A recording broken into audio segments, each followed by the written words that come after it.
8月3號我就會嚟到澳門威尼斯人劇場呢度演出我嘅口口笑澳門站噶啦。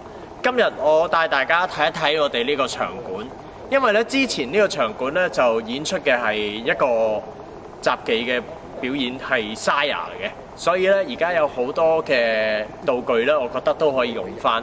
例如俾我發現到呢個頭頂上面有一個好靚嘅環迴軌道。其實咧，我就將會吊住響半空咧做晒成個 talk show 㗎，長達2個鐘，我都會響半空嗰度一路係咁揈住。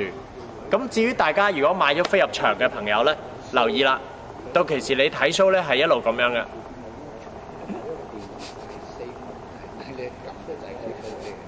2個鐘咧，我都係喺半空嗰度咁樣一路吊住嘅。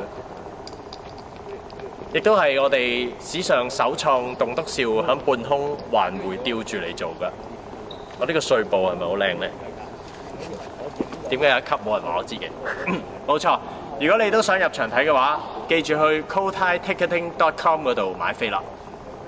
等我串一次俾你聽啦 ，kotaiticketing.com， 快啲買飛，8月3號見你。